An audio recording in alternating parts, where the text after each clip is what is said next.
Hello everyone. Last time we'll discuss about conservation law. Now we'll discuss about unit and measurement. And this is lecture number 4 of unit number first +1 physics. Okay. आज जो बच्चों हम discuss करेंगे unit और measurement के बारे में discuss करेंगे। उससे पहले सबसे पहले हम डिस्कस करते हैं फिजिकल क्वांटिटी। देखो फिजिक्स के अंदर और कोई भी सब्जेक्ट के अंदर, केमिस्ट्री के अंदर भी और मैथमेटिक्स के अंदर भी इनका यूज होता है फिजिकल क्वांटिटी का। ओके, तो कुछ ऐसी क्वांटिटी है जिनका मेजरमेंट बहुत जरूरी है हमारे लिए और जिनकी टर्म में हमने फिजिक्स के वेरियस लोग क्या कर रखे हैं, डिस्क्राइब कर रखे हैं। उनका क्या नाम रखा हमने? Physical quantity. क्या रखा बच्चों उसका नाम? Physical quantity. तो physical quantity, what is physical quantity? A quantity that can be measured. ये वो क्वांटिटी है जिसको हम मेजर कर सके and in term of which law of physics are describe is called physical quantity. और जिनकी टर्म में फिजिक्स के नियम हम क्या कर सकते हैं? डिस्क्राइब कर सकते हैं, उनको एक्सप्लेन कर सकते हैं फिजिक्स और नियम को।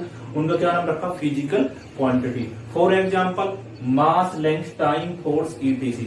और भी काफी एग्जांपल इसके। तो फिजिकल क्वांटिटी का एक को समझने के लिए एक अच्छा सा एग्जांपल हम कंसिडर करते हैं। आई थिंक सभी ने पढ़ रखा है Newton second law, F equal to ma।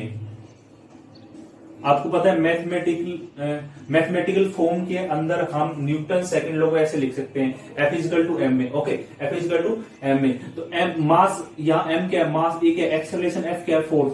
तो F क्या है? Physical quantity. m भी क्या है? Physical quantity. और a भी क्या है? Physical quantity. इनका यूज करके हमने न्यूटन सेकंड लॉ को क्या कर रखा है? डिफाइन कर रखा है, एक्सप्रेस कर रखा है मैथमेटिकली। ठीक है, तो यानी मैथमेटिकल एक्सप्रेशन के लिए कुछ क्वांटिटी बहुत जरूरी है और उनका मेजरमेंट भी बहुत जरूरी है। और उनकी टर्म में फिजिक्स के वेरियस लॉ हमने क्या कर रखे हैं? डिस्क्राइब कर रखे हैं। उनको क्या बोला जाता है? Physical quantity. अब एक साइंटिस्ट था कैल्विन। कैल्विन ने बच्चों ने क्या बताया? कंप्लीट नाम था लॉर्ड कैल्विन। कैल्विन ने ये बताया, आप मान लो किसी चीज के बारे में कुछ आपको पता है, कुछ नॉलेज है या किसी चीज के बारे में आप बात कर रहे हो, अगर आप उस चीज को मेजर नहीं कर सकते या उस चीज को नंबर में एक्सप्रेस नहीं कर सकते तो उस नॉलेज का फिजिक्स में कोई रोल नहीं है। ठीक है, उस नॉलेज का कोई फायदा नहीं है। यानी वो नॉलेज हम ऐसा बोल सकते कैसे होगी? अनसेटिस्फैक्टरी नॉलेज होगी वो, अगर उसको नंबर में एक्सप्रेस नहीं कर सकते और ना उसको मेजर कर सकते। इसलिए यहाँ पे फिजिकल क्वांटिटी का कंसेप्ट अराइज होता है। आई थिंक ये आपको क्लियर हो गया फिजिकल क्वांटिटी क्या है। सिंपल सी बात ये है, ये वो चीज है जिनको हम मेजर कर सके और जिनकी टर्म में फिजिक्स से वेरियस लॉ हमने क्या कर रखे हैं? डिस्क्राइब कर रखे हैं। अब बात करते हैं यूनिट की। अब किसकी बात कर रहे हैं? यूनिट। अब इनको मेजर करने के लिए फिजिकल क्वांटिटी को वी नीड यूनिट। सपोज करो क्या है यूनिट? अब देखो, आप मान लो किसी शॉप पे गए, आपको वहां से 2 किलो चीनी लेके आनी थी। अगर आप वहां पे जाके बोलोगे 2 चीनी दे दो, यानी केजी वर्ड हटा दो यहां से, तो क्या देगा आपको? सोचो जरा, 2 चीनी। तो यहां पे 2 केजी जो यूज हो रहा है, 2 केजी, तो ये क्या है? यूनिट है। ये क्या है? यूनिट। ऐसे लेंथ में भी हो सकती है 2 मीटर, 2 सेकंड, तो ये क्या है? यूनिट। ओके, तो फिजिकल क्वांटिटी के मेजरमेंट के लिए कुछ हमने स्टैंडर्ड हमारे यूज कर रखे हैं, वो क्या कहलाते हैं? यूनिट। क्या कहलाते हैं? यूनिट। जैसे मास यूनिट क्या है? किलोग्राम। लेंथ की क्या है? मीटर। टाइम की क्या है? सेकंड। तो दीज आर यूनिट। स्टेटमेंट पे चलते हैं। Unit an arbitrarily chosen standard. एक हमने स्टैंडर्ड चूज कर रखा है ऑफ मेजरमेंट के लिए ऑफ ए क्वांटिटी की मेजरमेंट के लिए हमने एक स्टैंडर्ड चूज कर रखा है विच इज एक्सेप्टेड इंटरनेशनली। और वो जो स्टैंडर्ड हमने चूज कर रखा है वो बच्चों कैसा है? एक्सेप्टेड होना चाहिए इंटरनेशनली, यानी हर जगह वैलिड होना चाहिए in the universe. Is called unit of the quantity. उसको क्या नाम रखते हैं? Unit of quantity. अब यूनिट को कैसे हम लिखते हैं मैथमेटिकली? मैग्नीट्यूड ऑफ क्वांटिटी, जो भी क्वांटिटी हम मेजर कर रहे हैं उसका magnitude is equal to numerical value and size of unit. बहुत इंपॉर्टेंट फॉर्मूला है, देखने में सिंपल लग रहा है, यहां से क्वेश्चन भी आते हैं कंपटीशन एग्जाम में। Q बराबर NU। Q क्या है, मैग्नीट्यूड ऑफ क्वांटिटी, N क्या है, न्यूमेरिकल वैल्यू उस क्वांटिटी की, और U क्या है, साइज ऑफ यूनिट। अब देखो, अगर हम मान लो कोई सिस्टम में मेजर कर ले, तो क्वांटिटी का मैग्नीट्यूड तो क्या रहेगा, सेम रहेगा। क्वांटिटी का मैग्नीट्यूड तो क्या रहेगा, सेम रहेगा ना। उसकी मात्रा तो क्या रहेगी, सेम ही रहेगी। हालांकि हो सकता है यूनिट चेंज हो जाए। एक एग्जांपल हम कंसीडर करते हैं। आपने एक लेंथ मेजर करी, सपोज करो एक लेंथ मेजर करी लाइन की, पी क्यू लाइन है, और वो आई 3 मीटर। कितनी आई, 3 मीटर। एक लाइन थी आपके पास, पी क्यू लाइन, ऐसे पी क्यू लाइन है मान लो, और इसकी लेंथ आपने मेजर करी, वो कितनी आई, 3 मीटर। अब इसको तो मैं ऐसे भी लिख सकता हूं ना, 300 सेंटीमीटर भी लिख सकता हूं सेंटीमीटर में। तो यूनिट हो सकता है डिफरेंट हो, यूनिट हो डिफरेंट हो, न्यूमेरिकल वैल्यू भी डिफरेंट हो, लेकिन मैग्नीट्यूड जो मात्रा है, क्वांटिटी, वो तो सेम ही रहेगी। तो इसलिए हम इसको और आगे कैसे लिख सकते हैं, magnitude of the quantity will remain same. चाहे कोई भी सिस्टम हो यूनिट का, मेजरमेंट का, मैग्नीट्यूड तो हमेशा क्वांटिटी का क्या रहेगा, सेम रहेगा। What ever the system of unit, कुछ भी सिस्टम हो यूनिट का, कोई भी सिस्टम हो, मैग्नीट्यूड क्वांटिटी का क्या रहेगा, सेम रहेगा। तो इसलिए हम इसको क्या लिख सकते हैं, क्यों क्या, magnitude of quantity N1 U1 equal to N2 U2। अभी यहां मैंने दो सिस्टम की बात की है, तो ये क्या रहेगा, सेम रहेगा। अब यहां से आपको ये देखो एक बात, वेयर U1 U2 क्या है, यूनिट ऑफ मेजरमेंट। जैसे यहाँ पे यूनिट U1 की जगह क्या है, मीटर, और यहाँ पे U2 की जगह सेंटीमीटर है। N1 की जगह कितना है, 3 है, और N2 जहां है कितना है, 300 है। तो ये है, लेकिन मैग्नीट्यूड क्वांटिटी का सेम है। अब ये इंपॉर्टेंट है, ये क्या इंपॉर्टेंट है, ये क्या बताया मैंने बच्चों, देखो क्या बताया, ये न्यूमेरिकल वैल्यू है, न्यूमेरिकल वैल्यू, और ये क्या, यू क्या, यूनिट। तो आपको पता, जितनी ज्यादा बिगर यूनिट लेंगे उतनी उसकी क्या न्यूमेरिकल वैल्यू कम मिलेगी। जितनी ज्यादा बिगर यूनिट लेंगे उतनी न्यूमेरिकल वैल्यू कम मिलेगी। जैसे एग्जांपल यहां पे देखो कितना, 3 मीटर है, तो ये मीटर यूनिट सेंटीमीटर से तो बड़ी है, सेंटीमीटर से तो बड़ी है, तो ज्यादा बड़ी यूनिट ले ली तो उसकी न्यूमेरिकल वैल्यू क्या मिलेगी, कम। कितना मिला, 3 सेंटीमीटर मिला ना, इससे तो कम मिला 300 से। अगर हमने स्मॉलर यूनिट ली है, स्मॉलर यूनिट अगर हमने कंसीडर की है, तो वहां पे न्यूमेरिकल वैल्यू क्या मिलेगी, ज्यादा मिलेगी। देखो सेंटीमीटर है ना, मीटर से तो कम ही है, तो यहाँ पे देखो न्यूमेरिकल वैल्यू क्या मिली है, ज्यादा मिली है। तो एक बात ध्यान रखना, ठीक है, numerical value is inversely proportional to size of unit. अब बच्चों हम पढ़ने वाले टाइप्स ऑफ यूनिट। यूनिट के बच्चों दो टाइप होते हैं, fundamental unit and drive unit. Okay, fundamental unit का दूसरा नाम क्या है, बेस यूनिट। अब क्या होती है फंडामेंटल यूनिट, इसके बारे में डिस्कस करते हैं। मास, लेंथ और टाइम की जो यूनिट है वो क्या है, फंडामेंटल यूनिट इन मैकेनिक्स के अंदर। मास, लेंथ और टाइम की यूनिट को हमने क्या मान रखा है, फंडामेंटल यूनिट। स्टेटमेंट पे चलते हैं। Fundamental unit, the unit of measurement of length, mass and time are called fundamental unit और base unit in mechanics. Base आधार यूनिट या फिर फंडामेंटल यूनिट इनका नाम है। यानी मास को किसमें मेजर करते हैं, केजी में, टाइम को किसमें, सेकंड में, और लेंथ को मीटर के अंदर। तो ये उनकी फंडामेंटल यूनिट्स हैं मैकेनिक्स के अंदर। ओके, अब बात करते हैं किसकी, ड्राइव यूनिट की। बच्चों ड्राइव यूनिट वो यूनिट है जो हम फंडामेंटल यूनिट्स का यूज करके ऑब्टेन कर सकते हैं। क्या बोला मैंने, ड्राइव यूनिट वो यूनिट है जिनको हम कैसे ऑब्टेन कर सकते हैं, फंडामेंटल यूनिट्स का यूज करके। स्टेटमेंट पे देखो, derived unit, the unit of measurement of all other physical quantity, all other physical quantity except these, length, mass, time, the unit of measurement of all other physical quantity which can be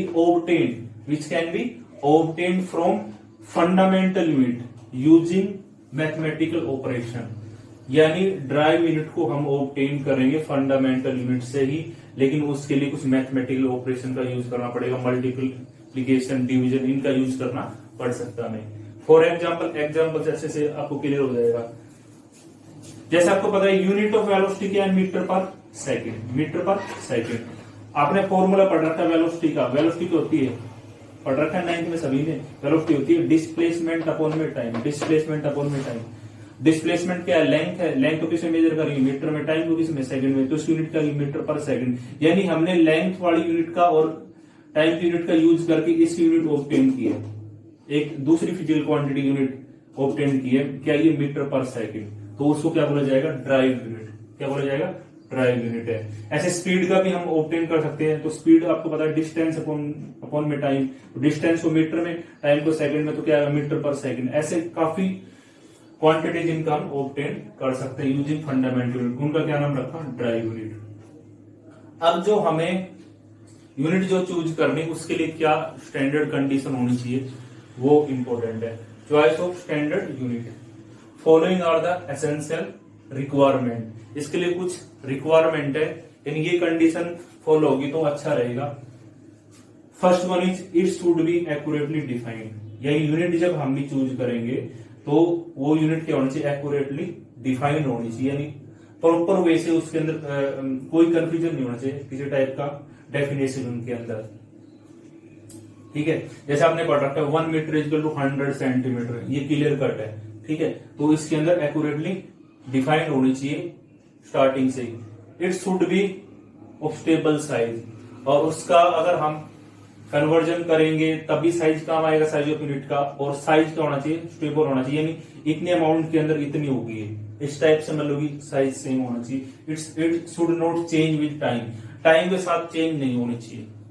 अभी मान लो हम use कर रहे हैं KG, बाद में और कुछ यूज करने लग जाए, तो यानी टाइम के साथ चेंजमेंट नहीं होना चाहिए, क्योंकि हम जो यूज करेंगे तो आपको पता है इंटरनेशनली यूज करेंगे। It should not change with time, it should not change with physical condition. Physical condition का मतलब क्या है, टेम्परेचर, प्रेशर, मैकेनिकल स्ट्रेंथ, इनके साथ भी चेंज नहीं होनी चाहिए। अगर चेंज हो जाएगी तो फिर वेरिएशन आ जाएगा, ऐसा ठीक नहीं है। It should not change with physical condition, it should be easily accessible, यानी इसका यूज करना सभी लोग इसका यूज कर सके, कॉमनली इसका यूज कर सके। और अब बच्चों हम पढ़ेंगे सिस्टम ऑफ यूनिट के बारे में। सबसे पहले ये देख लेते हैं यूनिट कौन सी अथॉरिटी वो करती है, डिसाइड करती है। अथॉरिटी टू डिसाइड यूनिट्स, उसका नेम क्या है, general conference on weight and measure. ये उस अथॉरिटी का नाम है जो सारी यूनिट को क्या करती है, डिसाइड करती है बच्चों। ठीक है, सिस्टम ऑफ यूनिट, अपने पास वेरियस सिस्टम है, लेकिन जो जब भी हम न्यूमेरिकल प्रॉब्लम सोल्व करेंगे तो एक सिस्टम में काम करेंगे, एक सिस्टम में काम करना है। अगर मान लो आपको लेंथ सेंटीमीटर में गिवन है तो उसको मीटर में चेंज कर लेना, या सेंटीमीटर में रखना है, अगर मीटर में गिवन तो सेंटीमीटर में। अभी वो आप देख लो कैसे क्या करना है। System of unit, A set of unit, A system of unit is a complete set of unit. System unit क्या है, कंप्लीट सेट होगा किसका, यूनिट्स का, जिसका हम यूज करेंगे both fundamental and drive unit, और जिसके अंदर क्या होगी, फंडामेंटल भी होगी और ड्राइव यूनिट भी होगी, for all kinds of physical quantity. उस टाइप के सिस्टम को क्या बोलेंगे, system of unit. Various system अपने पास है, FPS system, CGS system, MK system, SI system. FPS system, F stand for foot और पी स्टैंड फॉर पाउंड और एस स्टैंड फॉर सेकंड। यानी यहाँ पे लेंथ हम किस में मेजर करेंगे, फुट में मेजर करेंगे, और मास किसे मेजर करेंगे, पाउंड के अंदर, और टाइम किसे मेजर करेंगे, सेकंड के अंदर। एफपीएस की फुल फॉर्म ये है। और ये एक्चुअली बच्चों कैसा सिस्टम है, ब्रिटिश इंजीनियरिंग सिस्टम है, और ये अब कॉमनली यूज नहीं करते पर्सन। क्यों यूज नहीं करते, क्योंकि इस सिस्टम के अंदर जो कन्वर्जन हमें करना पड़ता है ना, वो फ्रैक्शन में वैल्यू आ जाती है। मतलब कि conversion of units in this system will not be convenient, हमारे लिए सही नहीं है। मतलब सब मल्टीपल्स के अंदर चेंजमेंट आ जाता है, या फ्रैक्शन के अंदर करना पड़ता है, कैलकुलेशन ज्यादा होती है, तो इस सिस्टम को हम जनरली यूज नहीं करते एफपीएस सिस्टम का। ओके, सीजीएस सिस्टम, ये बच्चों ये हमारा गॉसियन सिस्टम है। इसके अंदर देखो, C stand for centimetre, G stand for gram, H stand for second. यानी लेंथ हम इसे मेजर करेंगे सेंटीमीटर में, और मास मेजर करेंगे ग्राम में, और टाइम मेजर करेंगे सेकंड के अंदर। सेम ये टाइम तो सभी के अंदर तो ये अगला सिस्टम है एमकेएस। एमकेएस का मतलब क्या है, इसमें मास तो मेजर करेंगे किलोग्राम, सॉरी लेंथ तो मेजर करेंगे मीटर में, मास मेजर करेंगे किलोग्राम में, टाइम किसे मेजर करेंगे सेकंड में। आप देख लो लेंथ किसे मेजर कर रहे हैं मीटर में, मास किसे मेजर कर रहे हैं किलोग्राम में, टाइम किसे मेजर कर रहे हैं सेकंड में। और लास्ट सिस्टम है जो हम मोस्ट कॉमनली यूज करते हैं, हर बार हम यही सिस्टम यूज करने की कोशिश करेंगे जितने भी हम न्यूमेरिकल सोल्व करेंगे, वो क्या है international system of unit, short form में इसको क्या बोलते हैं एसआई सिस्टम। क्या बोलते हैं SI system. It contains 7 fundamental unit. इसके अंदर कितनी फंडामेंटल यूनिट है 7 एंड 2 सप्लीमेंट्री यूनिट। ध्यान से समझो इसको, इसके अंदर कितनी फंडामेंटल यूनिट है 7 fundamental unit and 2 supplementary unit. और ज्यादा से ज्यादा हम इस सिस्टम का यूज करेंगे, या तो सीजीएस का करते हैं और या फिर इसका करते हैं एसआई सिस्टम का। एसआई सिस्टम के अंदर 7 फंडामेंटल क्वांटिटी होती है, उनके कोरस्पॉन्डिंग क्या होगी यूनिट होगी। तो ये है क्वांटिटी, ये उनकी यूनिट है और ये सिंबल है। मैंने लिखा नहीं, आप यहाँ पे लिख लेना फिजिकल क्वांटिटी। यहाँ पे क्या लिखोगे फिजिकल क्वांटिटी, यहाँ पे यूनिट और यहाँ पे सिंबल यूनिट का। ओके फिर से रिपीट कर रहा हूं, physical quantity, unit, symbol of unit यहाँ कॉलम में। जैसे कि इसमें मास इसमें मेजर करें किलोग्राम में, लेंथ इसमें मीटर में, टाइम इसमें सेकंड में, टेम्परेचर भी यहाँ पे इंक्लूड है, टेम्परेचर को केल्विन में, सिंबल क्या है कैपिटल के, इलेक्ट्रिक करंट को एम्पियर में, सिंबल क्या है कैपिटल है, लुमिनस इंटेंसिटी कैंडेला के अंदर, सिंबल क्या है CD, quantity of matter mole, symbol क्या है एमओएल। ओके इसके साथ ही 2 सप्लीमेंट्री यूनिट भी है यहाँ पे। ये फिर वही बात आ गई, यहाँ पे लिखना है फिजिकल क्वांटिटी और यहाँ पे क्या लिखना है आपको यूनिट और symbol of unit. Plane angle जो हम मेजर करते हैं, एंगल की क्या यूनिट होती है रेडियन, सिंबल क्या होगा आरएडी। सॉलिड एंगल की यूनिट क्या है, ये एंगल हम मेजर करेंगे 3D के अंदर सॉलिड एंगल, इसका नाम क्या है, ठीक है इसका नाम है स्टीरेडियन और इसकी यूनिट क्या है एसआर। ये सिंबल है इसका लिखने का एसआर, ठीक है। तो 7 फंडामेंटल यूनिट है, यहाँ पर 2 सप्लीमेंट्री यूनिट्स है। और ज्यादा हम सिस्टम जो यूज करेंगे एसआई सिस्टम यूज करेंगे, सीजीएस और एमके सिस्टम, मैट्रिक सिस्टम भी बोलते हैं इनको, या डेसिमल सिस्टम भी बोलते हैं, क्योंकि यहाँ पे इनके अंदर दोनों सिस्टम के अंदर जितनी भी कैलकुलेशन होगी वो 10 की पावर में होती है, 10 के मल्टीपल्स में होती है। तो इनको क्या बोला जाता है सीजीएस और एमकेएस को क्या बोला जाता है डेसिमल सिस्टम और मैट्रिक सिस्टम। डेसिमल और मैट्रिक सिस्टम भी बोल सकते हैं, क्योंकि यहां सारा काम 10 की पावर में होगा इन दोनों को, ठीक है। और एसआई के अंदर 7 फंडामेंटल यूनिट होती है और 2 सप्लीमेंट्री यूनिट होती है।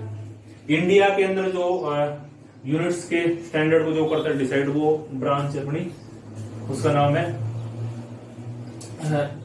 NIST, national institute of standard and technology.